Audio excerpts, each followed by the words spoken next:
시편 101편 말씀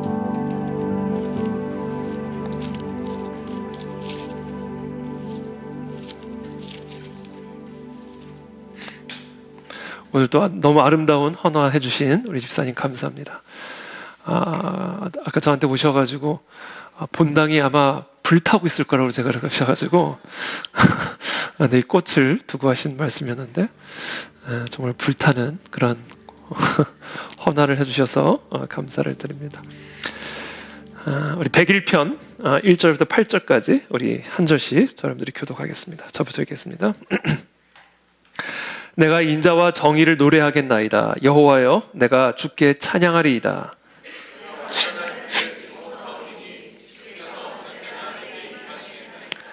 내가 완전한 마음으로 내 집 안에서 행하리.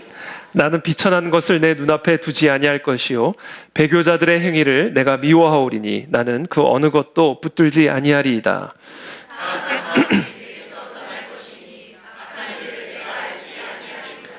자기의 이웃을 은근히 헐뜯는 자를 내가 멸할 것이요 눈이 높고 마음이 교만한 자를 내가 용납하지 아니하리로다.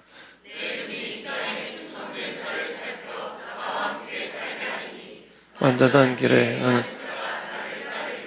거짓을 행하는 자는 내 집 안에 거주하지 못하며 거짓말하는 자는 내 목전에 서지 못하리로다. 아침마다 내가 이 땅의 모든 악인을 멸하리니 악을 행하는 자는 여호와의 성에서 다 끊어지리로다. 아멘. 네, 오늘은 금요 시편 강의 101번째 말씀입니다. 이 땅에 임하실 부흥을 준비하라 라는 주제를 가지고 하나님의 말씀 함께 나누겠습니다. 101편 1절의 말씀입니다. 내가 인자와 정의를 노래하겠나이다. 여호와여, 내가 주께 찬양하리이다. 지금 이 시편의 기자인 다윗은 인자와 정의를 노래하겠나이다. 그러면서 여호와여, 내가 주께 찬양하리이다. 인자와 정의를 노래하는 것은 무엇을 의미하냐면 주께 찬양하는 거예요. 인자와 정의를 노래하는 것은 주님께 찬양하는 것이다. 여러분, 인자와 정의의 또 다른 이름이 있습니다. 인자와 정의의 또 다른 이름이 뭐냐면 바로 예수 그리스도이십니다. 말씀이 육신이 되어 우리 가운데 거하심에 우리가 그의 영광을 보니 아버지의 독생자의 영광이요 은혜와 진리가 충만하더라. 인자와 정의가 충만하더라, 이 말씀입니다. 은혜와 진리가 육신의 옷을 입고 이 땅에 오신 분, 인자와 정의가 인격으로 나타나신 분, 그분이 바로 예수 그리스도이십니다. 그래서 예수 그리스도는 인자와 정의 그 자체시요 은혜와 진리 그 자체이십니다. 걸어다니는 은혜요 말씀하시는 진리이십니다. 바로 그분이 예수 그리스도. 그래서 인자와 정의를 노래한다. 이것은 바로 예수 그리스도께 찬양을 드린다, 그 이야기입니다. 그러므로 예수 그리스도가 이 땅 가운데 걸어 들어오시는 순간 무엇이 이 땅 가운데 걸어 들어오시는 건지 아세요? 인자와 정의가 걸어 들어오시는 거예요. 예수 그리스도가 저 여러분들의 삶에 걸어 들어오시는 순간 그 그리스도 안에 충만한 인자와 은혜와 정의가 우리의 삶에 걸어 들어오시는 겁니다.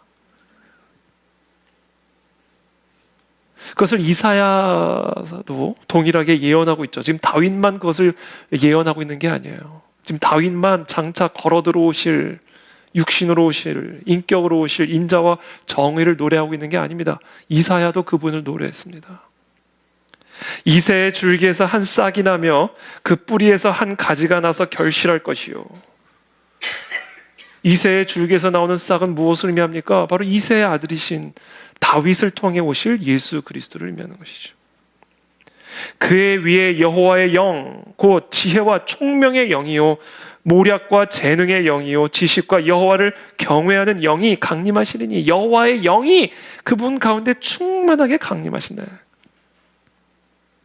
그가 여호와를 경외함으로 즐거움을 삼을 것이며 그의 눈에 보이는 대로 심판하지 아니하며 그의 귀에 들리는 대로 판단하지 아니하며 오직 그분의 진리로 공의로 가난한 자를 심판하며 정직으로 진리로 세상의 겸손한 자를 판단할 것이며 그의 입에 진리의 막대기로 세상을 치며 그의 입술에 진리의 기운으로 악인을 죽일 것이며 공의로 그의 허리띠를 삼으며 성실로 그의 몸의 띠를 삼으리라. 이분이 누구십니까? 다윗의 후손으로 오신 예수 그리스도를 이사야는 노래하고 있는 것이고 예언하고 계시는 것입니다. 계속해서 이사야는 다음과 같이 노래하고 찬양합니다. 그날에 이새의 뿌리에서, 자, 이새의 줄기에서 싹이 나왔다고 그랬어요. 근데 알고 봤더니 이게 이새의 뿌리예요. 태초에 계신 분이다라는 얘기입니다. 이새의 줄기에서 나오는 분이라고 생각을 했더니 사실은 이새의 뿌리에서부터 나온 분이에요. 줄기의 모양으로. 그분이 만민의 기치로 설 것이요 열방이 그에게로 돌아오리니 그가 거한 곳이 영화로우리라. 그날에 주께서 다시 그의 손을 펴사 그의 남은 백성을 아수르와 애굽과 바두로스와 구스와 엘람과 시날과 하맛과 바다 섬들에서 그분의 은혜의 손길로, 자비의 손길로, 인자의 손길로 아수르와 애굽을 공의로 심판하신 후에 돌아오게 하실 것이다. 이분이 바로 예수 그리스도이십니다. 이사야는 계속해서 노래합니다. 보라, 하나님은 나의 구원이시라. 내가 신뢰하고 두려움이 없으리니 주 여호와는 나의 힘이시며 나의 노래시며 나의 구원이심이라. 그러므로 너희가 기쁨으로 구원의 우물들에서 물을 기르리로다. 그날에 너희가 또 말하기를 여호와께 감사하라. 그의 이름을 부르며 그의 행하심을 만국 중에 선포하며 그의 이름이 높다 하라. 여호와를 찬송할 것은 극히 아름다운 일을 하셨음이니 이를 온 땅에 알게 할지어다. 시온의 주민아 소리 높여 부르라. 이스라엘의 거룩하신 이가 너희 중에서 크심이니라 할 것이니라. 예수 그리스도, 이새의 줄기로 오신 이새의 뿌리, 사람으로 오신, 사람을 지으신 하나님, 그분은 은혜와 진리로 충만하신 분이시요 인자와 공의로 충만하신 분이셔서 불의와 악행의 억압 가운데 신음하고 있는 우리들에게 공의로 악행하는 악인들을 심판하시고 그 악인의 손에서 하나님의 인자로 건져내시고 구원하시는 분이시다. 그와 같은 은혜와 진리가 오늘 우리 삶 속에 임하실 줄을 믿으시길 축복합니다. 그분이 예수 그리스도세요. 그래서 우리는요, 어떤 상황 가운데 있든지 여러분 우리가 구해야 할 게 뭔지 아세요? 그리스도께서 내 안에 걸어 들어오시기를. 주님 나사로의 집에 걸어 들어가셨듯이 내 안에도 걸어 들어와 주십시오. 소경을 향하여 걸어 들어가셨듯이 나의 안에도 걸어 들어와 주십시오. 우리의 집에 들어와 주시고 우리의 교회 안에 걸어 들어와 주시고 주님 이 나라 이 민족 가운데 걸어 들어와 주셔서 인자와 진리로 인자와 공의로 우리를 구원하여 주시옵소서. 여러분 예수님이 들어오시면 됩니다. 그래서 우리는요 비가 오나 눈이 오나 더우나 추우나 평온하나 평안하지 않나 그리스도께서 내 안에 오시기를 갈망해야 됩니다. 저는 오늘 이 자리에 그와 같은 갈망을 가지고 있는 분들이 모였음을 믿습니다. 오늘 안 오신 분들은 그런 갈망이 없는 분들이에요. 이거는 삭제해 주세요.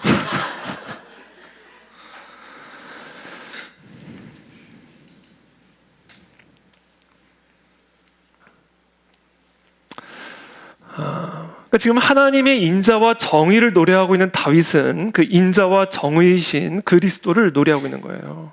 그 그리스도께서 오시기를 간구하고 있는 겁니다. 그게 지금 내가 인자와 진리를 노래한다. 주님께 노래한다. 내게 와주십시오. 나는 주님의 인자와 진리가 필요합니다. 인자와 정의가 필요합니다. 그것을 간절하게 간구하고 있는 것이죠. 그것이 2절에 이어서 나옵니다. 함께 읽겠습니다. 시작. 내가 완전한 길을 주목하오리니 주께서 어느 때나 내게 임하시겠나이까. 내가 완전한 마음으로 내 집 안에서 행하리이다. 내가 완전한 길을 주목하오리니 주께서 어느 때나 내게 임하시겠나이까. 지금 다윗이 바라는 거, 지금 눈이 빠져라 기다리고 또 기다리고 바라고 있는 거. 주님의 은혜와 정의가 내게 임하기를 간절하게 갈망하고 있는 거예요. 그러니까 오늘 이 시편 101편을요 딱 한 문장으로만 줄이라고 그러면 이거예요. 주께서 어느 때나 내게 임하시겠나이까. 이거예요. 인자와 진리를, 정의를 밤이 새도록 노래하고 있는 거야. 임하시도록. 언제 주님이 내게 오셔서 나를 하나님의 그 인자와 정의로 구원해 주시리까.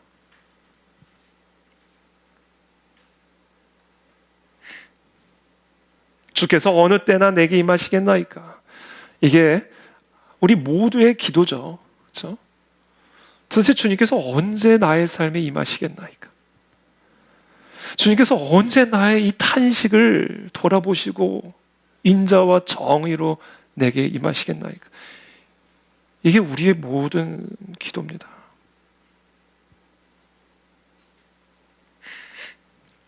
자, 인자와 정의이신 그리스도께서 우리에게 임하시는 거, 우리에게 오시는 거를 한 단어로 뭐라고 부르는지 아세요? 이거 맞히시는 분에게는 제가 제 신간책을 선물로 드리겠습니다. 네? 틀리면 5권을 사셔야 돼요. 신중하게 말씀하세요. 인자와 정의이신 그리스도께서 내게 임하시는 것을 한 단어로 뭐라 부르는지 아세요? 네? 5권.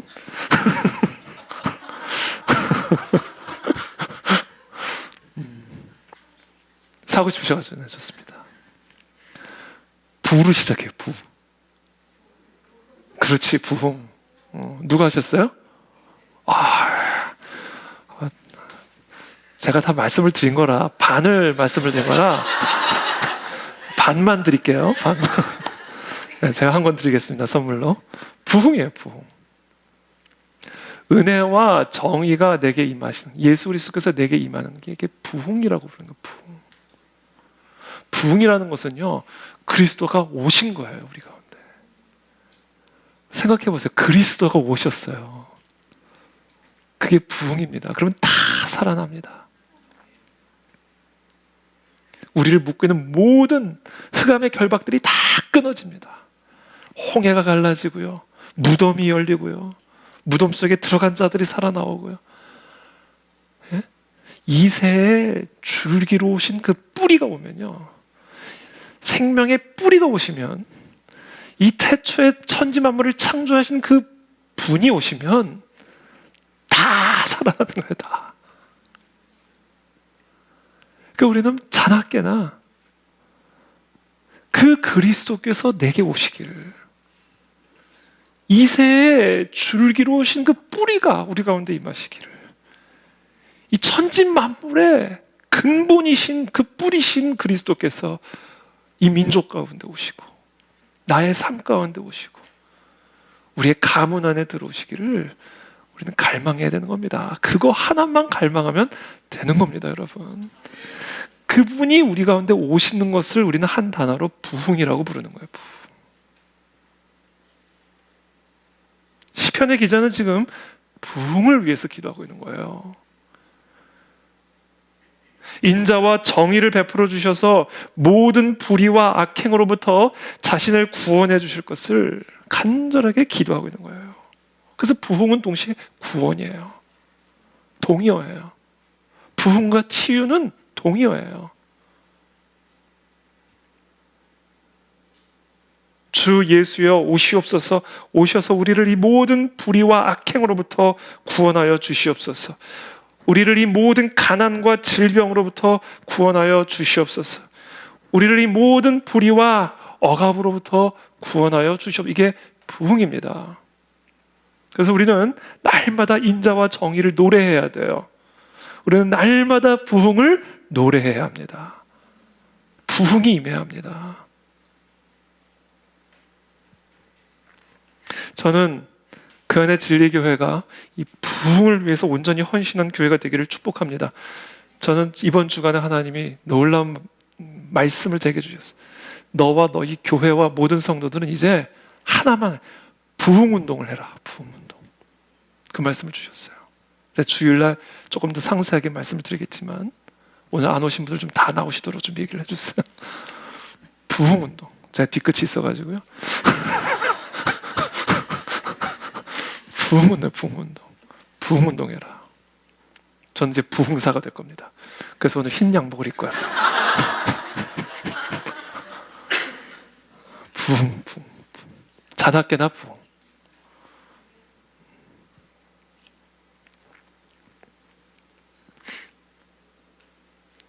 이 부흥을 갈망하는 이 다윗의 간절한 기도가 저는 마치 이 북한 동포들의 기도 소리로 들렸어요. 이 기도는 물론 우리 개인을 위한 부흥을 위한 기도이기도 하지만 이 북한 동포의 해방, 이 민족의 부흥을 위한 우리 모두의 기도가 되어야 될 줄을 믿습니다. 그래서 우리는 날마다 개인의 삶의 부흥을 위해서 기도해야 하고요, 이 민족의 부흥을 위해서 기도해야 합니다. 북한 동포들을 위한 그 부흥의 역사가 일어나도록 우리는 온전하게 헌신하는 그런 교회가 되어야 할 줄을 믿습니다. 우리 교회는 이제 부흥을 위해 나가는 교회가 됩니다. 우리 모든 성도들은 이 부흥을 위해 한 마음 한 뜻을 품는 교회가 될 것이다.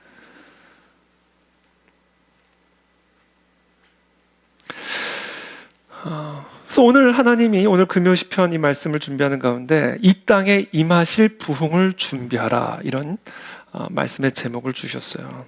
오늘 이 시편을 제가 묵상하면서 제가 이 다윗의 이 기도를 통해서 제가 하나 발견하게 된 것은 지금 이 부흥을 아주 간절하게 갈망하고 있는 다윗이 단순히 부흥을 간절하게 기다리고 기대하고 갈망하고 있을 뿐만 아니라 특별한 결단을 하고 있음을 우리는 발견할 수가 있습니다.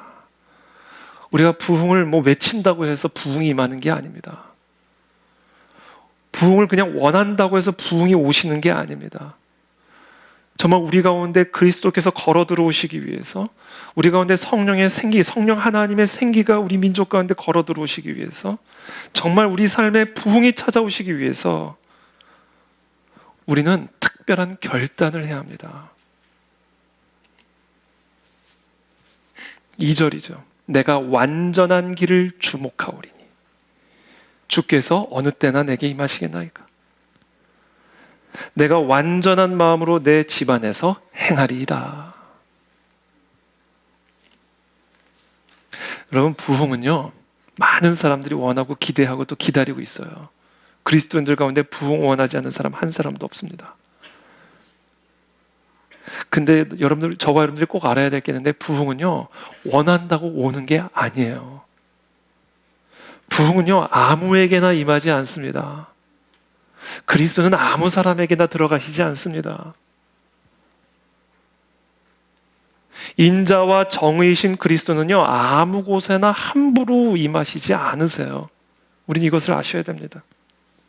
제가 한번 예전에 대법원장이 참석하는 행사를 준비를 할 때가 있었는데, 모임 시작 한 3시간 전에 대법원장 비서실에서 연락이 왔어요. 대법원장이 어느 자리에 앉으실 것이며 그 좌우 앞뒤에 누구 앉으실 것인지를 프로필을 달래요. 별일이다. 그 사람이 어떤 사람인지 모든 정보를 달라는 거예요. 대법원장이 딱 앉으면 여기 동서남북으로 누가 앉는지에 대한 정확한 정보가 있어야 된다는 거예요. 보내드렸어요. 그리고는 이쪽 미팅 장소에서 이쪽 미팅 장소를 한 10m 밖에 되지 않는데, 거기를 그 경호원들이 쫙 도열을 해가지고요, 앉는 그 자리까지 정확하게 어디로도 틈타지 않고 누구도 틈탈 수 없도록. 와, 대법원장도요, 물론 대단한 분이긴 한데 대단하더라고요. 아무 데다 안 가시더라고요. 앉는 자리, 그 옆에 누가 앉는지 그것까지 철저하게 꼼꼼하게 확인을 하고 그 자리에 딱 착석을 하게 하시더라고요. 하물며 만왕의 왕이신 하나님, 그분이요, 아무나 임하시지 않습니다. 아무에게나 임하시는 게 아니에요. 우리 이걸 반드시 알아야 돼요. 부흥이 일어나기 위한 조건이 있습니다. 그게 뭐냐면요, 부흥은요 준비된 곳에 임해요. 여러분, 저와 여러분들의 삶에 부흥이 임하기를 원하신다면 준비가 돼야 돼요. 준비를 하셔야 됩니다. 철저하게 준비된 곳에 임재하십니다. 마치 신랑을 맞이하는 신부가 자신을 단장함으로 신랑을 맞이할 준비를 하는 것처럼, 인자와 정의이신 그리스도는 그리스도를 맞이할 준비가 되어 있는 사람에게 그와 같은 준비된 장소에게 찾아오시는 거예요. 준비가 되셔야 됩니다. 그래서 마태복음 25장에 보면 천국에 대한 비유를 예수님이 말씀하세요. 마치 등을 들고 신랑을 맞으러 나간 열 처녀와 같다. 부흥은 신랑이 임하시도록 신랑을 맞으러 나간 열 처녀와 같다. 그 중에 5은 아주 미련하고 5은 아주 슬기로운 자라. 자, 미련한 자들은 등을 가졌어요. 그러나 기름을 가지고 있지를 않아요. 그러나 슬기 있는 자들은 그릇에 기름을 담아 등과 함께 신랑을 맞이할 준비를 하고 있었단 말이에요. 근데 이 신랑은요, 더디 오시는 분이래요. 딱 바라고 기도하면 바로 오시면 얼마나 좋아요. 근데 이 부흥은요, 더디 오신대요. 그래서 더디 오시니까 기다리고 또 기다리다가 다 잠이 들어버린 거예요.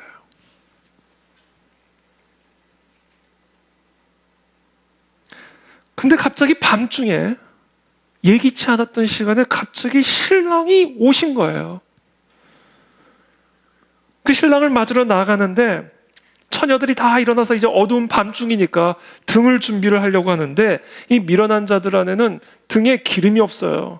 그러니까 슬기로운 여자들에게 가가지고 기름을 좀 꺼달라 그랬더니, 야, 너희들에게 기름을 주면 우리도 모자르고 너희도 모자르니까 빨리 가서 구해와라.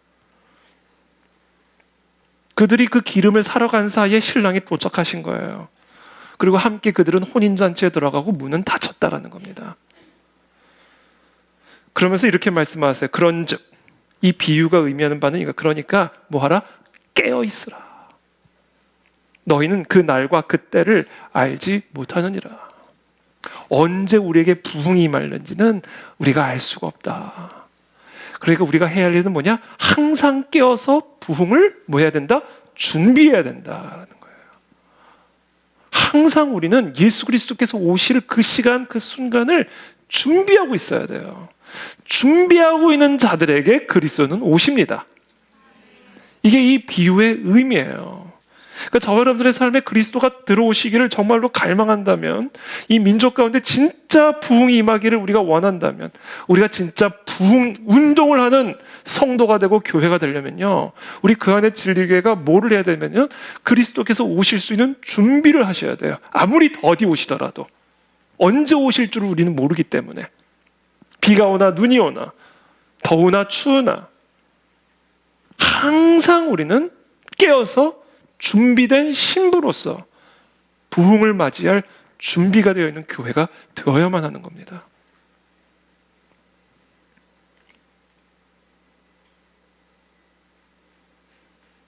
그러므로 예수 그리스도께서 우리 개개인의 삶에 임하시기 위해서, 예수 그리스도께서 대한민국에 임하시기 위해서, 특별히 인자와 정의 되신 그리스도께서 저 북한 땅에 임하시기 위해서, 이 민족 가운데 부흥이 임하시기 위해서 지금 우리가 결단해야 할 것은 마치 신랑을 기다리는 신부와 같이 스스로를 단장하며 예수 그리스도의 오심을 깨어서 철저하게 준비하고 있어야 돼요. 여러분 준비하고 계십니까? 저와 여러분들은 준비가 되어 있습니까? 여러분들의 삶에 그리스도께서 오실 수 있는 준비가 되어 계십니까? 원한다고 오시는 게 아니라고요. 준비가 되어야 온다고요. 이 미련한 5 처녀도 신랑을 너무 기다렸던 사람들이에요. 그러나 못 만났어요. 부흥이 그들에게는 비껴갔습니다. 그러니까 오늘 우리가 이 밤에 철저하게 점검해야 할 것은 내가 부흥을 준비하고 있는 슬기로운 처녀와 같은 사람들인가? 이것을 우리가 아주 진지하게 점검하셔야 된다. 그렇다면 우리는 부흥을 위해서 무엇을 어떻게 준비해야 되는가? 제가 오늘 그것을 여러분들과 나누고자 하는 겁니다.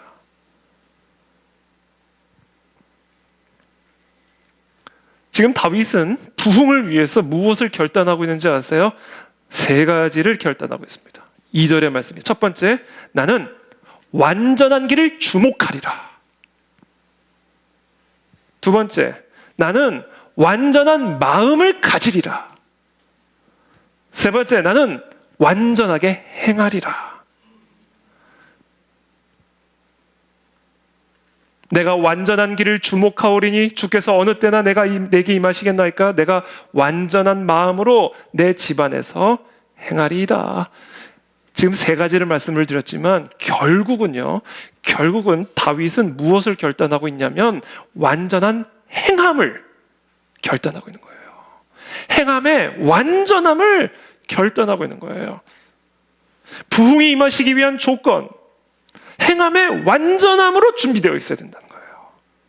우리의 행함이 하나님 앞에 완전함으로 끼어 있어야 된다는 거예요.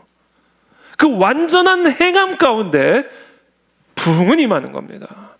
그러니까 오늘 우리가 이 밤에 정말 부흥을 경험하기 위해서 그리스도께서 내 삶에 임하시고 이 민족 가운데 임하시고 이 교회 가운데 임하시는 것을 정말로 갈망한다면 오늘 이 밤에 저 여러분들이 아주 철저하고 진지하게 점검하고 결단해야 될 게 있어요. 우리의 행함을 완전하게 행하리라. 이걸 결단해야 됩니다, 여러분. 오늘 개신교가 타락하게 된 거, 오늘날 교회가 타락하게 된 거, 오늘날 부흥의 불씨가 완전히 소멸된 이유는 이거예요. 은혜의 교리로 행함을 소멸시켜버린 거예요. 행함이 사라져버렸다는 거예요. 의롭지 않은 의인들이 차고 넘치고 있다는 거예요. 의의를 행하지 않은 의인이라는 괴물들이 성도의 이름으로 활보하고 있는 세상이 돼버린 거예요. 여러분, 예수 그리스도는, 인자와 정의 되신 그리스도는 완전한 행함이 있는 곳에 임하시는 분이십니다. 오늘 다윗은 그래서 결단하는 거예요. 주께서 어느 때나 내게 임하시겠나이까? 언제 인자와 정의로 내게 임하시겠나이까? 내가 결단하겠습니다. 나는 완전한 길을 주목할 것이고 완전한 마음으로 집안에서 행하리다. 행하리다. 행함이에요. 행함. 완전한 행함이에요. 행함의 완전함입니다. 행함의 완전함이 부흥을 담을 수 있는 그릇이에요. 여기서 완전함이라는 단어는 완벽함이라는 의미를 지니고 있는 건 아니에요. 완벽한 행위를 할 수 있는 사람은 없어요. 예수 그리스도 외에는. 여기서 말하는 완전함이라는 것은 완벽함을 의미한다기보다는 철저함을 의미하는 거예요. perfect이 아니에요. thorough. 얼마나 철저하게 나의 행함을 점검하고 돌아보고 완전함을 추구하고 있느냐. 그게 여기서 말하는 행함의 완전함이에요. 내 행함을 너무 느슨하게 생각하고 있지는 않은가?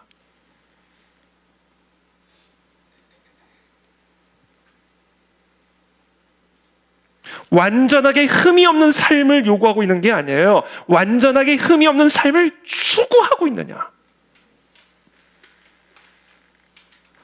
그 완전하게 흠이 없는 그 삶을 추구하기 위해서 나를 채찍질하고 나를 돌아보고 나를 점검하며 그리스도께서 내 삶에 임하실 수 있도록 나의 행함을 점검하며 철저함을 추구하고 있느냐. 이걸 우리가 확인을 해야 된단 말이에요.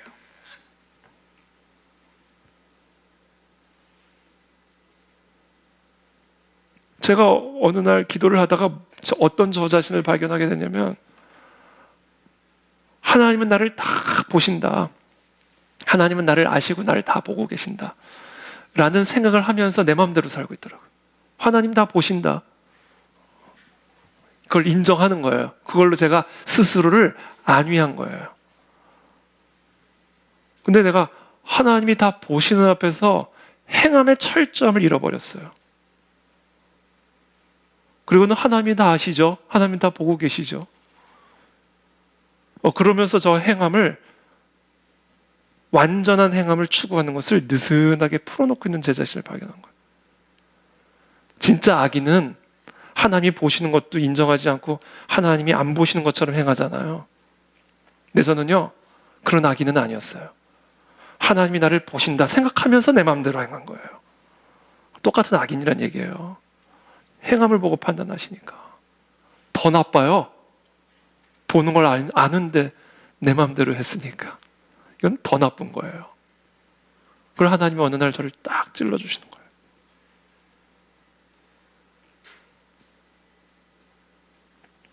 여러분, 우리의 행함,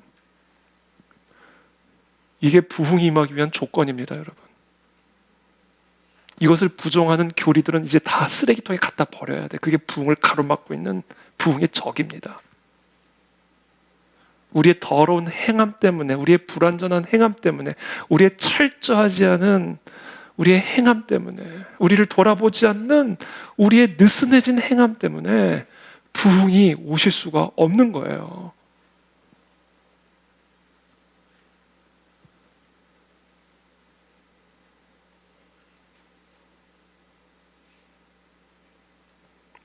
그러므로 슬기로운 처녀라는 것은 어떤 거예요? 부흥을 맞이할 수 있었던 이 슬기로운 처녀와 부흥을 그렇게 원했지만 부흥을 맞이할 수 없었던 이 어리석은 처녀의 그 핵심적인 차이가 뭐예요?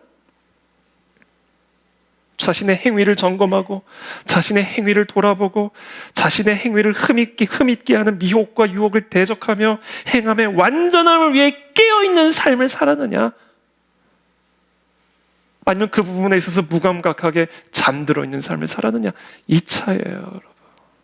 속지 마세요. 여러분, 속으면 안 됩니다, 우리가.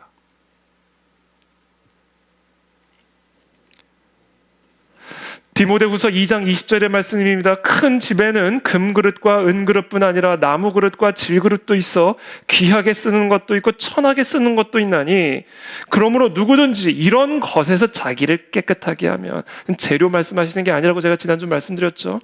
이런 것에서 자기를 깨끗하게 하면, 자 그러면 이런 것에서 자기를 깨끗하게 하는 게 뭐예요? 귀히 쓰는 그릇이 되어 거룩하고 주인의 쓰신에 합당하며 모든 선한 일에 준비함이 되리라. 예수님이 오신다, 부흥이 임하신다는 얘기예요. 그럼 이런 것에서 자기를 깨끗하게 하는 게 뭐예요? 22절에 이렇게 말합니다. 너는 청년의 정욕을 피하고 주를 깨끗한 마음으로 부르는 자들과 함께 의와 믿음과 사랑과 화평을 따르라 이거예요. 행함의 완전함을 추구하라 이거예요.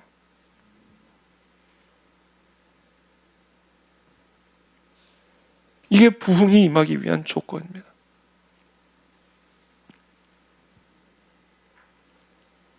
여러분, 부흥을 갈망한다고 되는 게 아닙니다. 여러분, 저와 여러분들의 행함의 완전함이 있어야 합니다. 이게 슬기로운 끼어있는 다섯 처녀예요. 행함의 완전함을 점검하시길 축복합니다. 점검하시게 되기를 축복합니다. 그 행함의 완전함을 위해 깨어있는 그들 가운데 부흥은 임하실 것이다. 자, 행함의 완전함을 위해서 우리가 해야 될 게 뭔지 아세요? 완전한 길을 주목해야 돼요. 여기서 말하는 완전한 길이라는 것은 하나님의 말씀입니다. 하나님의 율법입니다. 우리는 하나님의 율법을 철저하게 지켜 행해야 합니다. 하나님의 율법을 눈에서 떼면 안 됩니다. 그 율법에 자신의 행위를 비추어 보고 돌아보고 그 율법을 철저하게 따라가는 삶을 추구해야 합니다. 완벽하게 따라갈 수는 없지만 완벽하게 따라가기 위해 철저함을 추구해야 합니다. 여기서 말하는 율법은 십계명을 의미합니다. 모세가 우리에게 준 율법은요, 크게 세 종류가 있다는 것을 제가 에스라 바이블 아카데미 때 아주 지속적으로 설명을 드렸어요.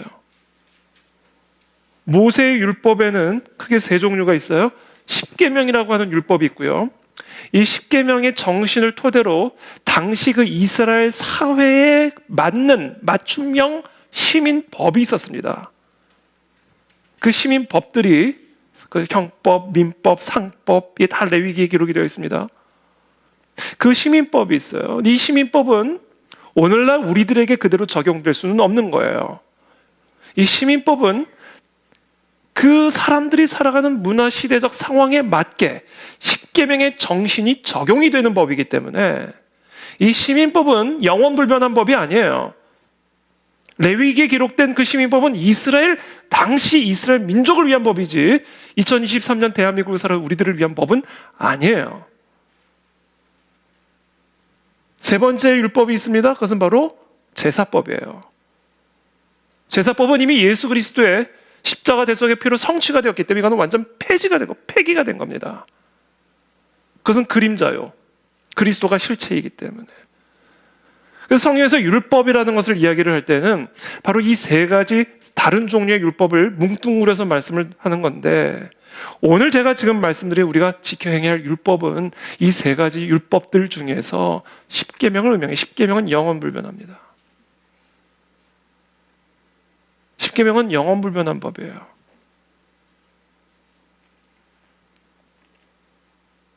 그래서 제사법과 시민법은 모세의 입을 통해서 전달했지만 십계명은 돌판에 새겨주신 거예요. 친히. 그러니까 우리가 완전한 길을 주목한다는 거는 이건 하나님의 율법을 주목한다는 얘기예요. 그 율법이 뭐예요? 십계명이에요. 우리는 날마다 이 십계명을 토대로 우리의 삶을 점검해야 합니다. 철저하게 행하며 완전함을 추구해야 합니다. 십계명을 나의 영의 거울로 삼아 날마다 우리는 거기에 우리 자신을 비추어 보며 행함의 철저함을 추구해야 합니다. 그 준비된 그릇에 부흥은 임하시는 거예요. 원한다고 임하는 게 아니에요. 그래서 지금 우리가 준비되어 있느냐? 이걸 우리가 스스로 확인하고 자문해야 된다는 겁니다. 우리가.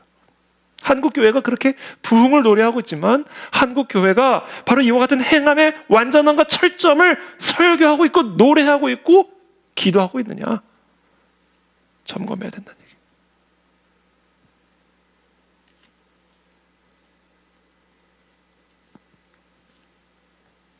신명기 6장 1절부터 3절에서 모세는 이스라엘 백성들에게 그리고 우리들에게 이렇게 말합니다. 이는 곧 너희의 하나님 여호와께서 너희에게 가르치라고 명하신 명령과 규례와 법도라. 너희가 건너가서 차지할 땅에서 행할 것이니 곧 너와 네 아들과 네 손자들이 평생에 네 하나님 여호와를 경외하며 내가 너희에게 명한 그 모든 규례와 명령을 지키게 하기 위한 것이며 또 네 나를 장구하게 하기 위한 것이라. 이스라엘아 듣고 삼가 그것을 행하라. 그리하면 네가 복을 받고 네 조상들의 하나님 여호와께서 네게 허락하신 같이 젖과 꿀이 흐르는 땅에서 네가 크게 번성하리라. 지켜 행하라. 그리하면 부흥이 임하신다.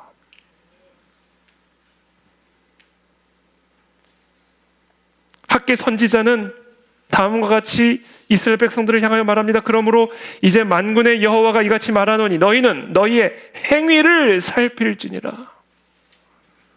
너희가 많이 뿌릴지라도 수확이 적으며 먹을지라도 배부르지 못하며 마실지라도 흡족하지 못하며 입어도 따뜻하지 못하며 일꾼이 싹쓸 받아도 그것을 구멍 뚫어진 전대에 넣음이 되느니라. 자, 인자와 정의가 떠났어요.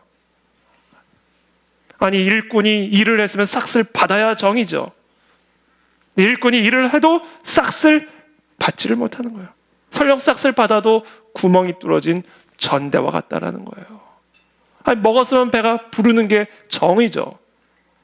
먹어도 배가 부르지 않게 된다는 거예요. 인자와 정의가 떠났다라는 겁니다. 부흥이 떠났다라는 거예요. 그리스도께서 우리 안에 오실 수가 없다는 얘기예요. 왜 그래요? 행위를 살피라는 거예요. 7절에 만군의 여호와가 말하노니 너희는 자기의 행위를 살필지니라. 갈라디아서에서 사도 바울은 이렇게 말합니다. 스스로 속이지 말라. 하나님은 업신여김을 받지 아니하시나니 사람이 무엇으로 심든지 그대로 거두리라. 속이지 말라는 거예요. 자기의 육체를 위하여 심는 자는 육체로부터 썩어질 것을 거두고 성령을 위하여 심는 자는 성령으로부터 영생을 거두리라. 우리가 선을 행하되 낙심하지 말지니 포기하지 아니하면 때가 이름에 거두리라. 신랑은 더디 오셔요. 여러분 이걸 꼭 기억하셔야 돼요. 그래서 우리는 깨어서 선을 행하되 낙심하면 안 됩니다. 포기만 안 하면 때가 이르면 반드시 오신다. 그러므로 우리는 기회 있는 대로 모든 이에게 착한 일을 하되 더욱 믿음의 가정들에게 할지니라. 이게 부흥이 임하기 위한 조건입니다. 여러분 이게 통일이 되기 위한 조건이에요.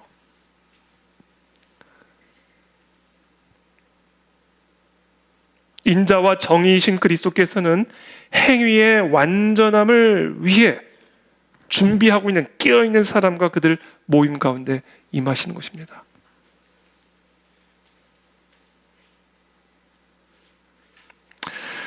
그래서 우리는 이와 같은 완전한 행위를 위해서 무엇을 준비해야 된다? 첫 번째, 완전한 길을 주목해야 눈을 준비해야 돼요. 눈. 두 번째, 완전한 마음을 준비해야 됩니다. 거기서 완전한 행함이 나오는 거예요. 눈과 마음은 연결이 되어 있습니다. 우리는 눈이 주목하는 것을 조심해야 됩니다. 우리는 눈에 파수꾼을 세워야 됩니다. 눈은 마음과 연결이 되어 있습니다. 눈이 열릴 때 마음이 열립니다. 눈이 닫힐 때 마음이 닫힙니다. 눈으로 보는 게 마음으로 들어옵니다. 눈은 마음의 문입니다. 그래서 견물, 생심입니다. 볼 때 마음이 생겨나는 거예요. 눈은 마음과 연결이 되어 있습니다. 그리고 이 마음은 우리의 행위와 연결이 되어 있습니다. 우리의 몸과 연결이, 마음과 몸. 눈은 마음과 연결이 되어 있고 마음은 몸과 연결이 되어 있어요. 그래서 마태복음에서 예수님이 이렇게 말씀하십니다. 눈은 몸의 등불이니 그러므로 내 눈이 성하면 온 몸이 밝을 것이요.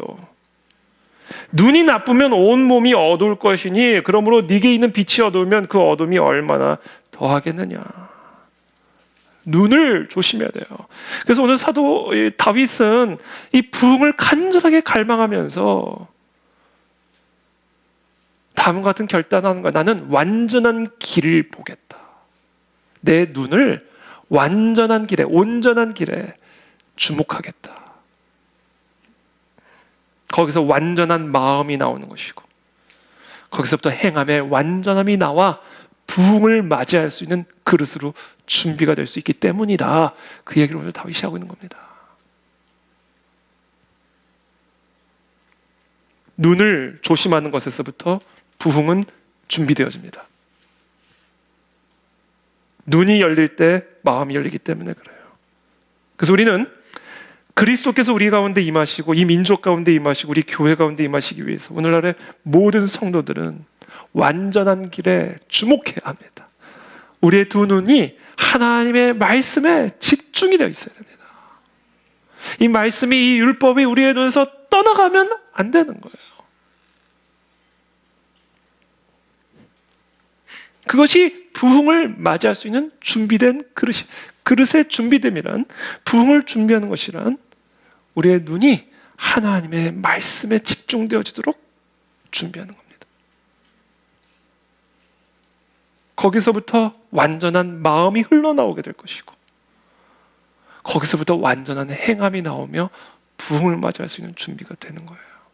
우리 그 안에 진리 우리 모든 성도들은 주야로 하나님의 말씀을 묵상하며 이 말씀에서 우리의 눈이 떼어지지 않은 성도들이 되시기를 축복합니다. 여기서부터 부흥이 시작이 되는 거예요.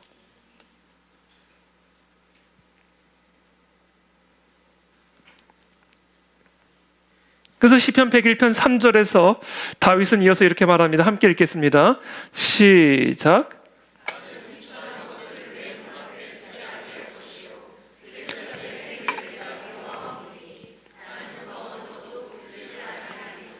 네, 지금 다윗은 고백하는 건 난 내 눈은 여호와의 율법만 바라볼 거야.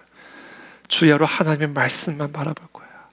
그래서 내 마음에 이 비천한 것들이 들어오지 아니하도록, 배교자의 행위를 부러워하지 아니하도록, 율법을 떠나서 자기 뜻대로 자기 마음대로 살아가는 그들의 행위를 내가 부러워하지 아니하도록 나는 이 율법만 바라볼 거야.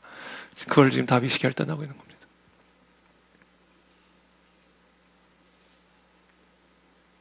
이게 바로 부흥을 우리가 맞이하기 위해서, 부흥을 노래만 할 게 아니라, 부흥을 위해 기도만 할 게 아니라 우리에게 요구되어지는 바로 이 결단이다라는 겁니다. 이처럼 우리의 눈이 여호와의 말씀, 이 완전한 진리, 완전한 길에 집중이 되고 이것만을 주목하면, 그래서 다른 그 비천한 것에 우리의 눈이 팔리지 아니하고 다른 배교자의 행위들을 바라보지 아니하면 4절에 사악한 마음이 내게서 떠날 것이니. 그렇다니까요. 마음이 완전해지면 눈이 완전해지면요, 마음이 완전해진다니까요. 여러분, 마음에서 자꾸 부패한 것들이 올라오는 것 때문에 너무 근심하지 마세요. 눈이 고정이 되면 돼요, 말씀에. 눈에 들어오는 것이 마음으로 들어오는 것이기 때문에 그래요. 그래서 내 눈이 완전한 길에만 집중이 되어 있으면 사악한 마음들이 떠나가요.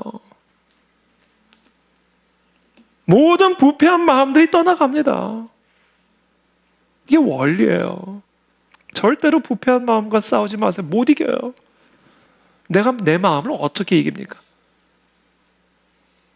내 마음을 이길 수 있는 길은 하나예요. 내 눈이 여기 집중이 되는 겁니다. 그게 부흥을 맞이할 수 있는 그릇이에요. 그게 우리가 부흥을 위해 준비해야 할 행위들인 겁니다.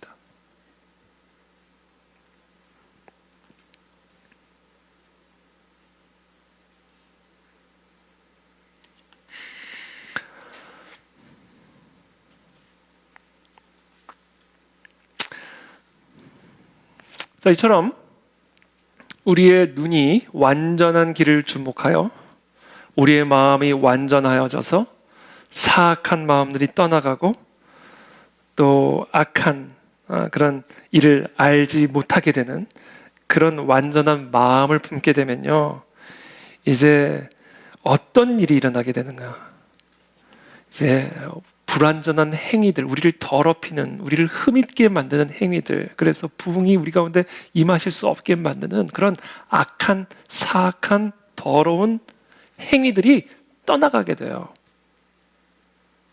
그래서 여기서 이제 결론적으로 지금 다윗은 결국 어떤 완전한 행함으로 나아가기 위해서 조심을 해야 될 세 가지를 오늘 특별히 우리에게 말씀합니다. 우리를 더럽히는 행위, 부흥을 차단하는 행위, 세 가지가 있어요. 5절의 말씀입니다. 4절부터 읽어드릴게요. 사악한 마음이 내게서 떠날 것이니 악한 일을 내가 알지 아니하리로다. 지금 다윗이 말하는 사악한 마음 그리고 악한 행위, 이게 뭐냐? 자기의 이웃을 은근히 헐뜯는 행위입니다. 이 첫 번째예요. 자기의 이웃을 은근히 헐뜯는 행위 때문에 그리스도가 내 삶에 임하실 수가 없는 겁니다. 여러분, 대놓고 헐뜯는 행위가 아니라 은근히, 아주 은근히, 이게 칭찬이야 비방이야, 이게 막 은근히 선의의 메모, 은근히, 이 은근히 헐뜯는 행위 때문에 그리스도가 내 안에 들어오실 수가 없는 거예요. 이게 나를 더럽히는 첫 번째 다윗이 말하고 있는 겁니다. 비방과 험담이죠. 여러분, 출애굽 1세대는 바로 이 비방과 험담 때문에 약속의 땅에 못 들어갔습니다. 부흥을 맞이하지를 못했어요. 은근히 비방하고 싶은 이 마음, 이게 사악한 마음이에요. 우리도 모르게 이렇게 은근히 비방하고 싶은 마음이 온단 말이에요. 이게 사악한 마음이에요. 이게 우리를 더럽히는 마음이에요. 이런 사인들은 부흥을 차단하는 거예요. 그리스도를 못 오도록 문을 딱 가로막고 있는 거예요. 기름 떨어진 상태입니다. 그런 상황이 되면 어떻게 해야 된다? 착한 마음을 품으려고 노력하지 말고 눈을 완전한 길에 주목하라는 거예요. 착한 마음은 안 생겨요, 저절로. 우리는 안 착하기 때문에. 우리는 죄인들이기 때문에.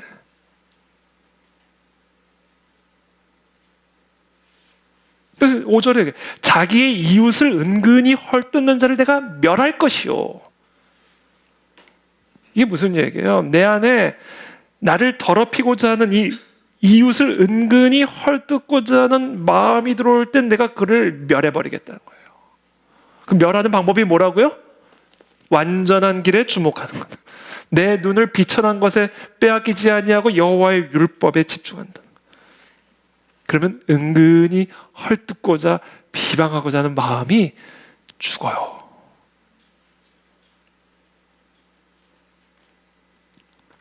하여튼 모든 사악한 마음, 모든 사악한 행위를 죽일 수 있는 방법은 하나입니다. 우리의 두 눈이 여호와의 말씀에 집중하고 있는 것이죠.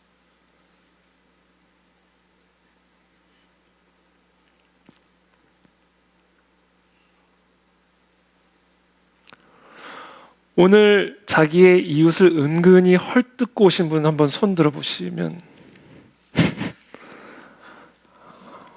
좀 드신 거예요? 아니요? 아니요?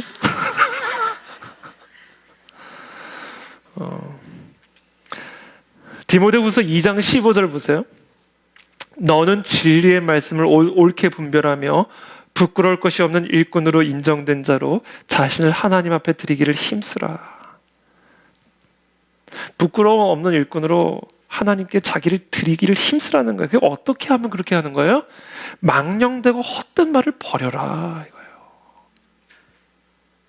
그들은 경건하지 아니함에 점점 나아가나니 그들의 말은 악성 종양이 퍼져나감과 같은데 그 중에 후메네오와 빌레도가 있느니라. 실명까지 딱 걸어내버렸어요. 디모데후서에서 금그릇, 은그릇, 나무그릇, 질그릇 상관없이 이런 것에서 깨끗하여지면이 바로 여기서 말하는 이런 것이 바로 이거예요. 지금 바로 이 다음 구절이 아까 말씀드린 금그릇, 은그릇 이야기입니다. 여기서 그 디모데후서에서 사도 바울이 말한 이런 것에서 자기를 깨끗하게 하라는 게 바로 이 망령되고 헛된 말에서 깨끗해지는 얘기예요.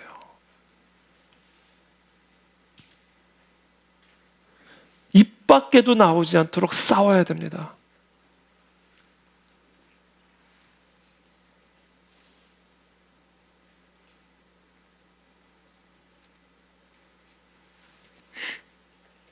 로마서 1장 28절에 보면요.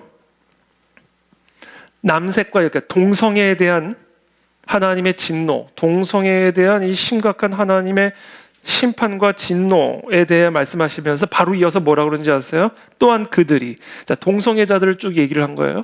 그러면서 바로 이어서 또한 그들이 마음에 하나님 두기를 싫어하며 하나님께서 그들을 그 상실한 마음대로 내버려둬서 합당하지 못한 일을 하게 하셨으니, 자, 그 동성애가 다 하나님을 마음에 두지 않아서 상실한 마음대로 내버려 두신 상태이기 때문에 사람들이 그런 동성애 같은 그런 음행을 저지르는 것이다 라고 이야기를 하면서 거기에 덧붙여서 그들을 또 뭐를 한다고 얘기하고 있어요? 모든 불의, 추악, 탐욕, 악의가 가득한 자요. 시기, 살인, 분쟁, 사기, 악독이 가득한 자요. 수군하는 자요. 비방하는 자요.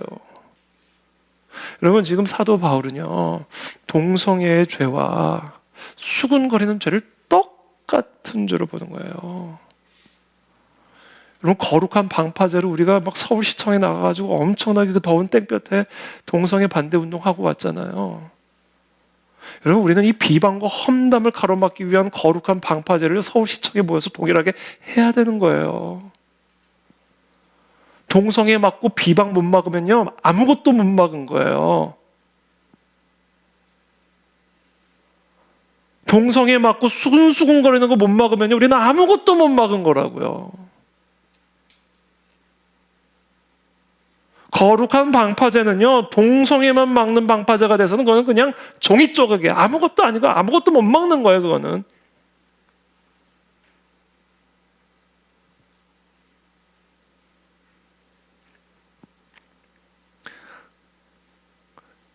제가 이 말은 하고 싶지는 않았는데 성경이 하시는 말이니까 제가 하지 않을 수가 없어요. 성경은 특히 여자들을 지목을 해서 뒤에서 수군수군 거리는 것을 하지 말라. 왜 그러셨는지 여자를 지목을 했어요. 여자들. 제가 지금 어디다 눈을 둬야 될지 잘 모르겠네.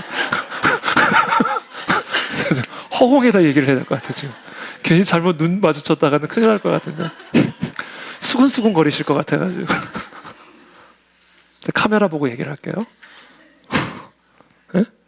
여자들도 이와 같이 정숙하고, 딱 여자들을 지금, 여자들도 이와 같이 정숙하고 모함하지 아니하며 절제하며 모든 일에 충성된 자라야 할지니라. 자, 여자들 일꾼 세울 때 모함하는 여자 세우지 말라는 거예요.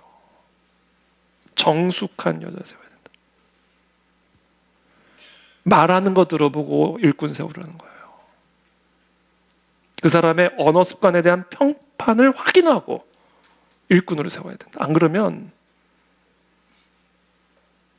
예수님이 오실 수가 없는 교회가 돼버린다. 물론 이건 남자에게도 똑같이 적용되어야 되는 말씀이 당연한 거예요. 그거는. 그러나 특별히 여자를 지목하고 있다. 이거는요, 모르겠어요. 이거는 제가 지금 남녀 차별적인 발언을 하는 거라면 저를 꾸짖어 주세요. 근데 여자들이 남자들보다 이런 죄를 짓기가 더 쉬운가 봐요. 좀 모르겠어요. 그런가 봐요. 네. 저 째려보지 마시고요.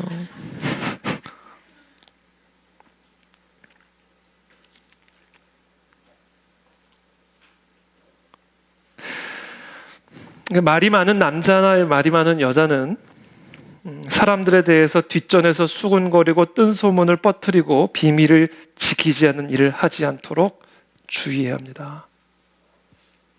우리 모두는 남자든 여자든 다 입이 무거워야 됩니다. 입이. 진짜 입이 무거워야 됩니다.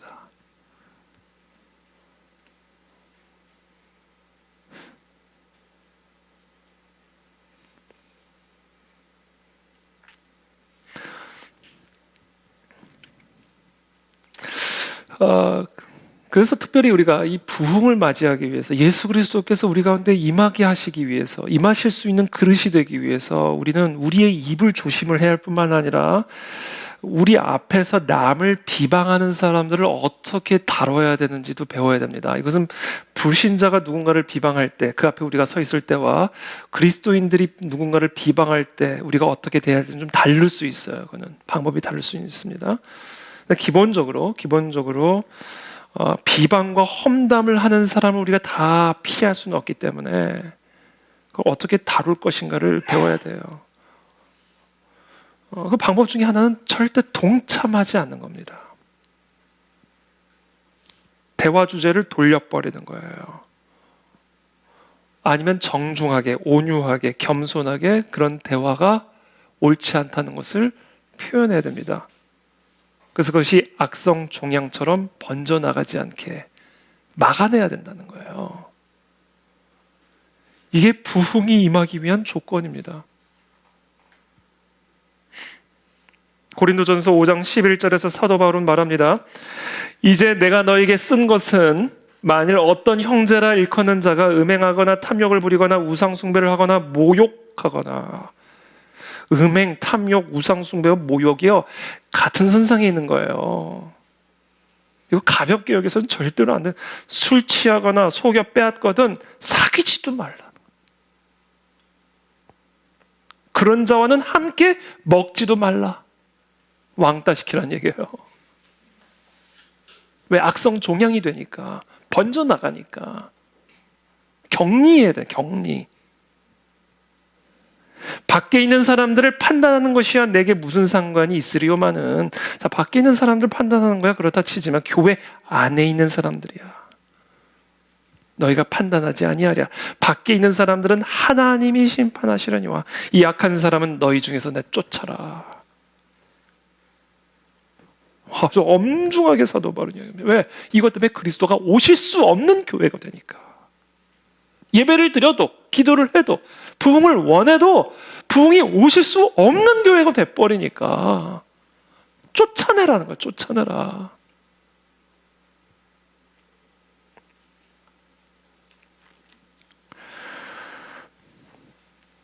두 번째 우리가 얘기하는 게 있어요. 다윗이 얘기하는 게 있어요. 7절에 죄송합니다. 5절에 자기의 이웃을 은근히 헐뜯는 자를 내가 멸할 것이요. 그 다음에 뭐예요? 눈이 높고 마음이 교만한 자를 내가 용납하지 아니하리로다.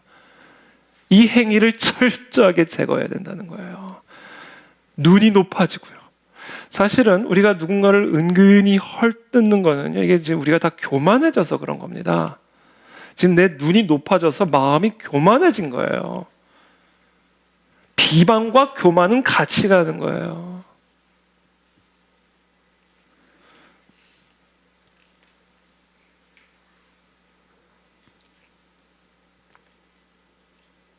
그래서 우리의 마음에 이게 눈이 높아져서 누군가를 은근히 헐뜯고 싶은 거는 이게 지금 교만이 올라오고 있는 겁니다. 교만. 교만은 패망의 선봉이에요. 교만은 우리를 패망으로 인도하는 인도자입니다. 왜?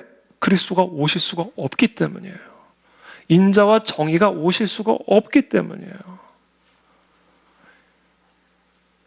그러므로 비방이 은근히 비방하고 싶은 마음이 올라오는 건 이건 지금 교만함의 뿌리가 올라오고 있는 거거든요. 이때 우리는 뭐를 해야 된다? 교만함 누르려고 해도 안 눌러집니다. 우리의 눈을 여호와의 율법에 고정해야 된다. 그럼 교만한 마음이 싹 내려옵니다. 교만한 마음이 싹 소멸돼요. 그러면서 은근히 헐뜯고자 했던 나의 이 비방하고자 하는 입술과 마음도 쫙 소멸이 돼요. 해결책은 우리의 눈이에요. 우리의 눈. 사람의 결점에 우리의 눈이 고정되어 있으니까 교만해지면서 비방이 나오는 겁니다. 우리의 눈이 언제나 여호와의 율법에 고정이 되어 있어 보세요. 마음이 겸손해지면서 내가 누구를 비방하리요? 이런 마음의 상태가 돼요. 은근히 헐뜯는 게 얼마나 하나님 앞에 무서운 죄인지를 두려워 떨게 된다고요. 언제요? 내 눈이 여호와의 말씀에 고정이 되어 있습니다. 말 한마디 하는 게 조심스러워지는 거예요. 교만한 마음이 올라오는 것을 참을 수가 없어요. 용납할 수가 없어요. 지금 다윗의 고백처럼. 그러니까 비방하는 마음을 소멸시키고 높아지는 마음을 용납하지 않는 그 내적 힘은 어디서 나오는가? 내 눈이 이 여호와의 율법에 주목하고 있을 때만 나올 수 있는 거예요. 그래서 이게 생명인 거예요. 이게 생명.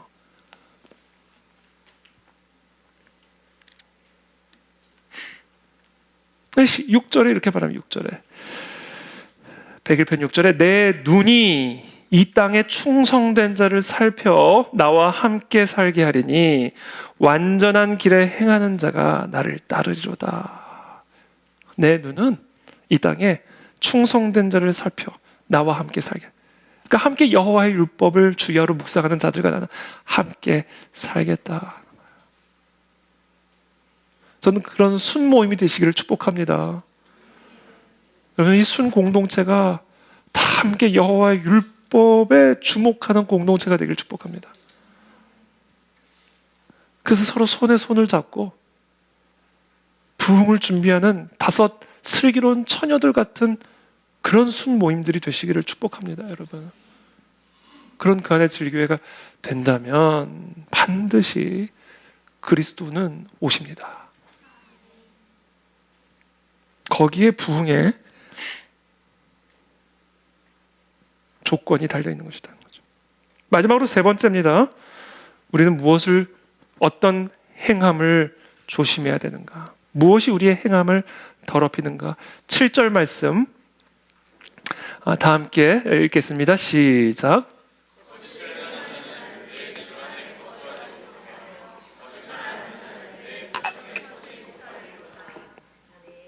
거짓, 거짓, 위선이라고도 말할 수 있고, 거짓을 말하는 자, 거짓말, 거짓, 진실하지 않은 거. 이게 우리를 더럽히는 거예요. 이게 부흥을 차단하는 더러운 행위입니다. 제2차 세계대전 기간 중에 나치의 소나기에서 유대인들을 보호하기 위해서 유대인들을 자기 집에 숨긴 독일인들이 참 많이 있었습니다. 나치가 유대인들이 어디 있는지 실토하라고 다그쳤을 때 유대인들의 생명을 구하기 위해서 많은 독일인들은 거짓말을 했습니다. 그 사람이 죄를 지은 것이라 말할 수 있습니까? 만약에 사실대로 말을 해서 그 무고한 유대인들이 죽게 되었다면 그 사람은 죄를 지은 것입니까? 아니면 죄를 짓지 않은 것입니까? 이 거짓말을 둘러싼 이 윤리적인 논쟁은 언제나 이어져 왔었습니다. 자, 출애굽기 20장에 나오는 10계명 가운데 제 9계명인 거짓 증거하지 말라. 자, 이것은 어떤 의미를 지니고 있는가를 우리가 좀 정확하게 알 때 우리가 우리의 행위를 완전하게 지켜낼 수가 있습니다. 지금 이 10계명의 9계명인 거짓 증거하지 말라, 이 출애굽기 20장에 나오는 이 말씀은요, 어떤 배경 속에 나오는 말씀이냐면 그 거짓 증거에 피해를 입은 사람, 누군가가 거짓 증언을 해서 피해를 입은 거예요. 구원을 얻은 게 아니라. 거짓 증거에 피해를 입은 사람이 진실을 알기를 원하거나 그 진실을 알 자격이 있음을 전제로 하고 있는 거예요. 어떤 사람을 부당하게 거짓으로 고소하여 피해를 입히거나 또는 범죄를 저지른 사람을 보호함으로써 그 피해자에게 피해를 가중시키는 이것을 위해서 거짓말을 하는 것은 범죄입니다. 그러니까 10계명, 9계명에서 거짓말하지 말라는 것은 바로 그와 같은 거짓말을 하지 말라는 얘기예요.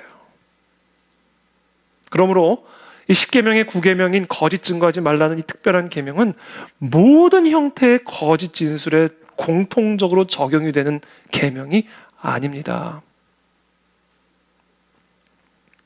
하나님은 의심할 여지가 없이 우리가 정직하기를 원하십니다. 우리는 정직한 그리스도인들이 돼야 합니다.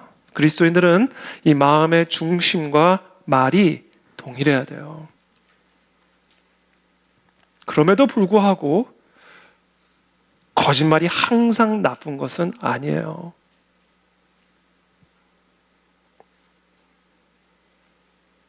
카드 게임을 하거나 체스 게임을 할 때 이기기 위해서는요, 속임수를 써야 됩니다. 마피아 게임 아시죠? 혹시 아세요? 마피아 게임? 제가 마피아 게임을 잘하거든요. 우리 교육자들 리트릿을 가가지고 마피아 게임을 진짜 밤이 새도록 했어요. 밤이 새도록. 기억나시죠, 목사님? 제가 너무 잘하거든요.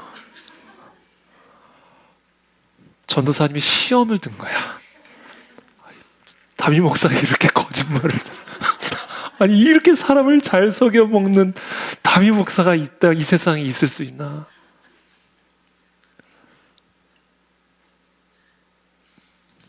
제가 그 후로는 제가 마피아 게임을 안 해요. 시험에 드는 사람들이 있어가지고. 우리가 어떤 게임을 할 때 이 속임수는 반드시 있어야 되는 거예요. 그래서 우리가 그때 이 마피아 게임이 성경적인 것이냐 아니냐를 되게 신학적 논의를 했어요. 이게 진짜 이거 거짓말을 옳은 거냐 마는 거냐, 이 마피아 게임을 교회에서 금지할 거냐 말 거냐. 운동 경기요 다 속여야 돼. 페인트 모션이라는 게 있잖아요. 페인트 모션. 많은 운동 경기는요, 상대 팀을 속이도록 디자인이 되어 있는 겁니다. 그러니까 게임이나 이런 운동 경기 속에 이런 규칙까지 죄로 구분인 건 우스꽝스러운 일이에요. 거짓말하지 말라 10계명의 9계명은 그런 거 얘기하는 거 아니다. 성경적인 거짓말의 정의는 뭐냐? 일단 거짓말의 가장 기초적인 정의는 다른 사람을 속이려는 의도예요. 근데 그 속이려는 그 의도의 범위를 어디까지로 할 거냐가 이제 항상 중요한 논쟁의 중심에 서 있는 것인데, 성경에서 가르쳐주는 범위는 이렇습니다. 그 사람이 진실을 알 자격이 있고 권리가 있고, 그 진실을 알지 못함으로써 그 사람이 막대한 피해를 입을 경우에 속이는 건 거짓말, 범죄예요. 그건 죄예요.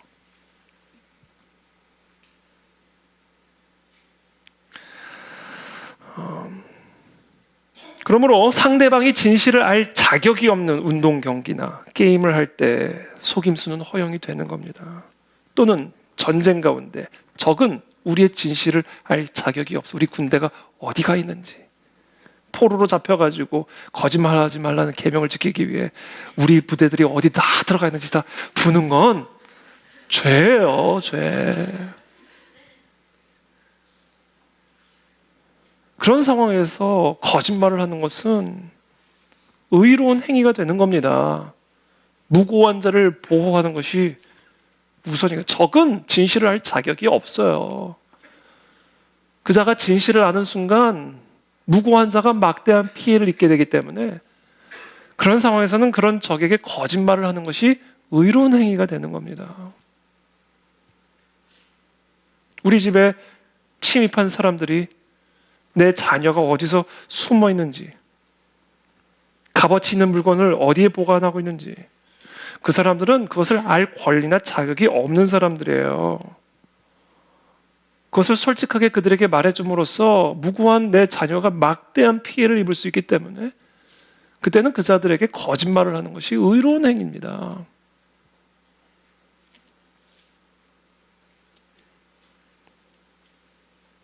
두 명의 히브리 산파, 모세 모든 남자 아기를 죽이라는 그 명령을 거부하면서 거짓말을 하고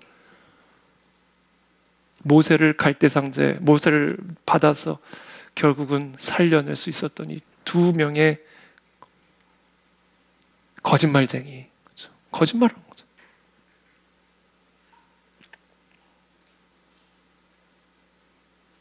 요나단은 자기 친구 다윗의 생명을 보호하기 위해서 사울 왕에게 거짓말을 했죠. 라합은 이스라엘 정탐꾼의 생명을 보호하기 위해 거짓말을 했죠. 히브리서 11장 31절에서 이것을 라합의 믿음이다 이렇게 표현했습니다. 그렇기 때문에 우리가 이제 거짓말하는 부분에 있어서 이런 부분을 원칙을 삼고 우리 일상의 삶에 적용을 해야 합니다. 그래서 저희가 최근에 이제 에스라 바이블 아카데미 하는 상황에서 한 분이 이제 어떤 질문을 하셨는데, 시어머니가 계시는데 이제 시어머니가 이제 연로하시니까 자녀들의 모든 상황들에 대해서 다 알기를 원하시는데, 그것을 다 있는 그대로 솔직하게 말씀을 드리면 연로하신 시어머니의 마음이 너무 힘들고 무거워지고 건강을 해칠까 염려가 돼서 그냥 다 좋게만 말을 한다는 거예요.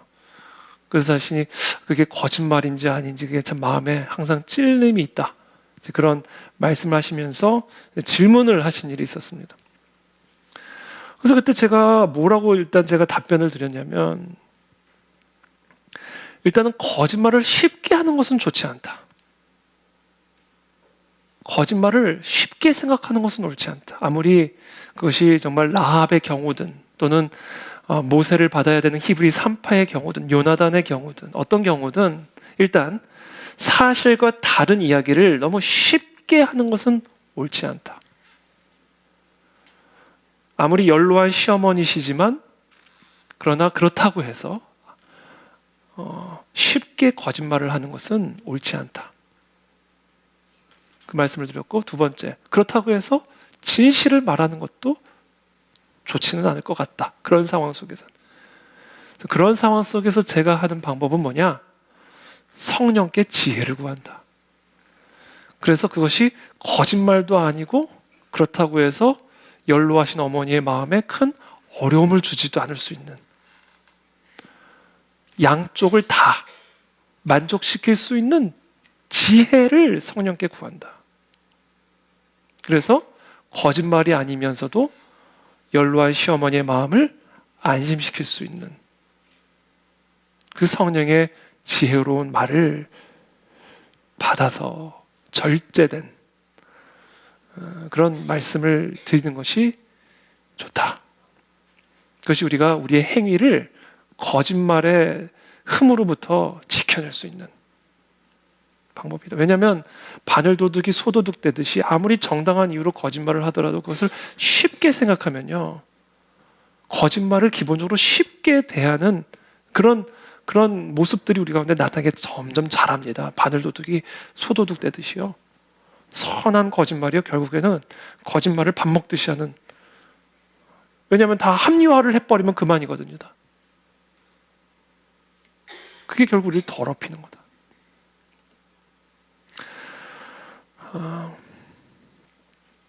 만약에 정말 거짓말도 하지 않으면서도 그렇게 선한 목적을 추구하는 게 정 불가능한 상황이 되면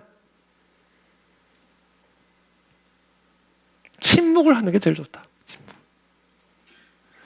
그러나 만약에 정말로 거짓말을 해야 되는 상황이라면 아주 짧게 덕담처럼 하고 딱 대화를 끊어버리고 넘어가는 이런 다양한 상황에 있어서 성령의 인도하심을 구하는 것이 중요하다라는 조언을 드린 일이 있습니다. 거짓말을 쉽게 생각해서는 안 됩니다. 진짜 안 이쁘게 입고 왔는데 이쁘다고 부르면 안 돼요. 아름답다 이렇게 얘기를 해야죠. 아름답다. 안 멋있는데 멋있다. 안 멋있다고 말하는 건 나쁘지만 그렇다고 해서 그렇게 그냥, 왜냐하면 그게 다 드러나거든요. 영혼이 안 담긴 말 다 느껴지거든요. 제가 한두 번 당한 게 아니에요. 설교 좋았다. 아니, 영혼이 설교가 안 좋았어 오늘은. 설교 좋았다. 오늘 뭐 했다. 제가 지금 약간 농담 반 하는 얘기인데, 말을 쉽게 칭찬이든 덕담이든 할 때 하더라도 진심을 담는 게 중요하다는 거예요. 아이고, 꼭 옷을 이쁘게 입어야 이쁩니까? 영혼이 이쁘면 이쁜 거지. 그렇잖아요. 꼭 옷을 멋있게 입어야 멋있습니까? 영혼이 멋있으면 멋있는 거예요. 내가 멋있게 보고 멋있게 생각하면 멋있는 거지. 아름답게 보고 아름답게 생각하면, 그러니까 아름답게 생각하지 않는데 아름답다고 말을 하지 말자는 거예요. 아름다운 마음을 받아서 말을 하자는 얘기예요. 즉, 귀하다. 내가 별로 귀하게 생각하지 않는데 귀하다라고 말하지 말라는 거예요. 진짜 귀한 마음을 받아서 말을 하라는 거예요. 그러니까 무슨 얘기예요? 귀한 마음을 구하라는 거예요. 귀하게 여길 수 있는 마음을 구하라는 거예요. 아름답게 볼 수 있는 관점을 구하고 그것을 받아서 진심으로 말을 해주라는 거예요. 아름답다고 생각하지 않는데 그냥 아름답다고 말하는 거는 너는 말을 하는 자나 말을 듣는 자나 감동이 없는 거예요. 우리는 모든 것에 있어서 진실되다. 진실되다.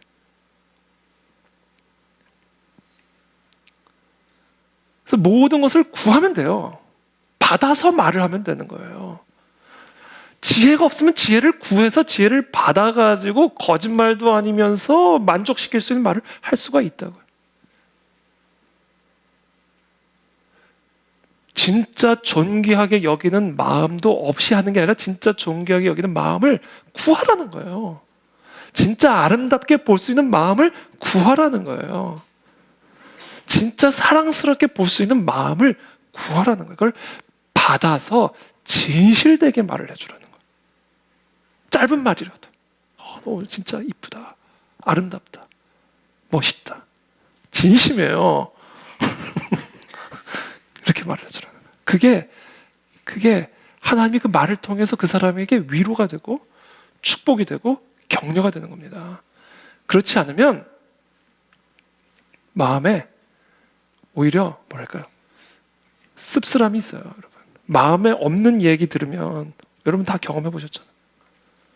그거는 하나님의 언어 습관이 아니에요. 그게 말을 하는 자나 말을 듣는 자나 다 더럽히는 일입니다. 그런 마음이 없으면 차라리 침묵을 하는 것이, 그것이 정직한 것이다. 근데 우리는 단순한 침묵이 아니라 적극적으로 하나님, 우리에게 사랑으로 충만한 마음을 주셔서 누구를 봐도 막 사랑스러운 말을 할 수 있는 사람이 되게 도와주십시오. 누구든지 막 존귀하게 볼 수 있는 마음을 주셔가지고, 주님, 누구를 만나도 누구랑 얘기를 해도 누구와 함께 있어도 정말 존귀하게 볼 수 있고, 그래서 존귀한 마음을 담아서 말을 할 수 있는 그런 사람이 되게 도와주십시오. 이게 진실된 사람이다. 우리는 그런 사람이 돼야 된다.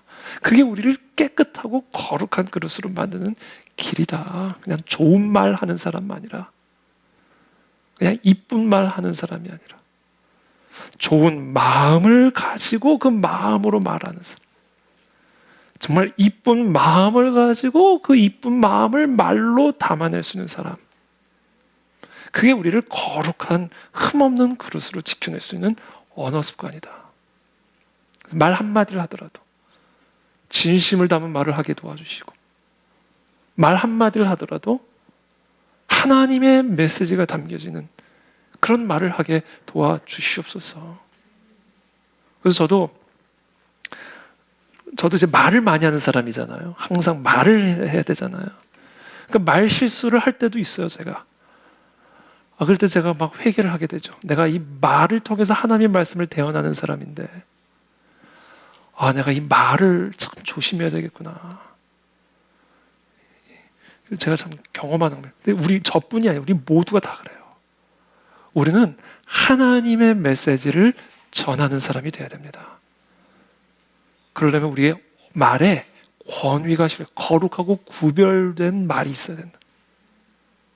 농담도 거룩한 농담. 들으면 막 기분 나쁜 농담이 아니라 막 마음이 밝아지는 그런.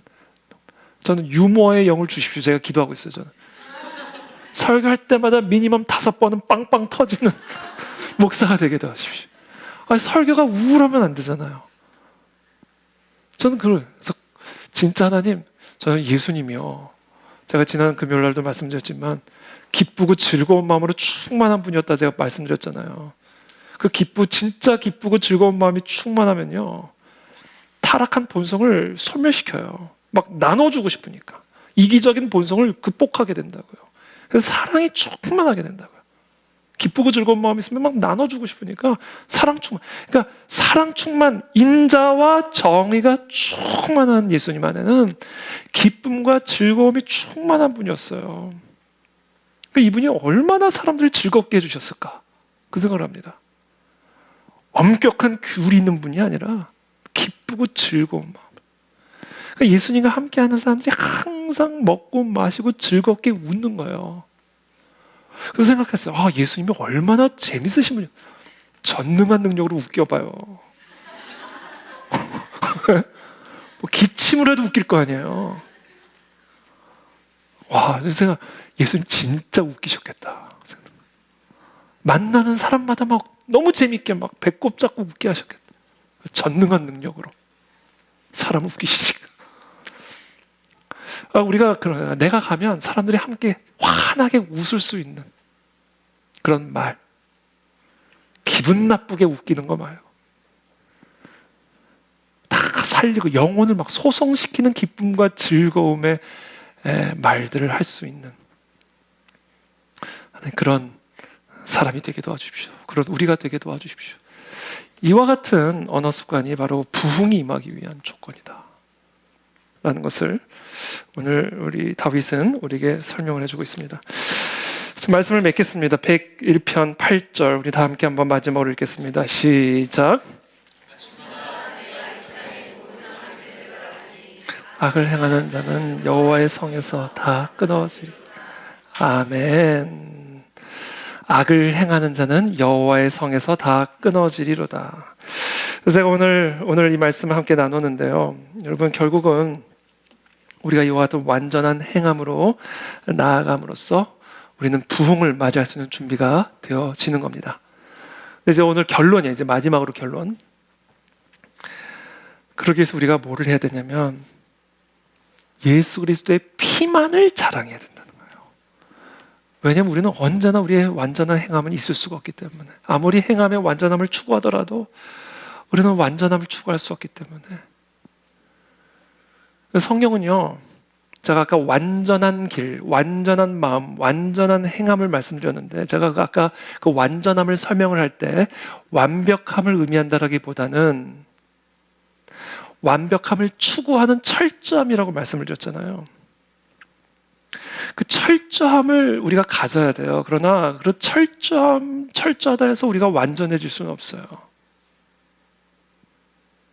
근데 성령은 분명히 완전함을 요구하고 있거든요. 그래서 우리는 무엇을 해야 되냐면, 우리는 철저하게 십자가를 붙잡아야 된다는 거예요. 철저하게 우리의 그리스도의 은혜, 우리를 완전하게 하신 그 예수 그리스도의 대속의 피를 우리는 철저하게 의지해야 돼요. 그게 그 철저한 완전함이에요. 그래서 우리는 날마다 이 예수 그리스도의 대속의 피로 말미암아 우리가 완전해졌음을, 그 한량없는 은혜로 말미암아 우리가 완전한 의의를 입게 되었음을 철저하게 기억하고 노래하고 자랑하고 붙들어야 합니다. 그래서 우리는 십자가만을 자랑하고 십자가만을 노래함으로써, 그 십자가만을 주목함으로써 우리는 이 완전함 가운데 거할 수 있는 하나님의 의로운 자녀가 될 수가 있다. 예수 그리스도의 보혈의 피를 보고 결국은 그리스도는 오십니다. 6월절 어린 양의 피를 보시고 하나님이 그 이스라엘 가문 가가호호를 방문하셔서 사망과 죽음으로부터 건져내셨듯이, 결국은 우리의 완전한 행함을 보고 그리스도께서 오시는 것이 아니라 그리스도의 완전한 행하심을 보고 우리 가운데 임하시게 될 것이다 라는 거예요. 그 은혜를 우리가 진정으로 안다면 우리는 결코 우리의 행함을 느슨하게 풀어줄 수가 없을 겁니다. 우리는 우리의 행함을 더 온전하고 완전하게 철저하게 점검하며 은혜에 합당한 행함을 더 철저하게 추구하는 그런 모습을 우리가 갖게 될 것이다 라는 거예요. 그래서 오늘 우리는 이 시편 101편을 통해서 다윗이 우리에게 말씀하신 이 말씀을 통해서 결국 결론, 그리스도의 대속의 피, 우리를 완전하게 하시는 그 대속의 피만을 붙잡고 그 대속의 피만을 의지함으로 우리가 스스로 완전함을 선포하시기를 축복합니다. 나는 그리스도의 피로 완전한 자가 되었다. 이 놀라운 은혜를 입은 자이기 때문에 나는 나의 입술을 더 정결하게 지켜낼 것이고 내 마음이 더러워져 교만해지지 아니하도록 더 겸손하게 지켜낼 것이고, 특별히 나의 거짓된 행위, 거짓된 말, 진심이 담겨지지 않은 외식을 나는 철저하게 배격할 것이다. 그래서 나를 위해서 흘리신 이 예수 그리스도의 대속의 피를 욕되게 하지 않으리라. 은혜에 합당한 삶을 철저하게 살리라. 그와 같은 결단이 우리 가운데 일어날 때에 예수님은 우리 가운데 오십니다. 부흥은 임하실 줄을 믿습니다. 그럼 우리 간해주리게 성도들이 다 되시기를 예수님의 이름으로 축복합니다. 기도하겠습니다.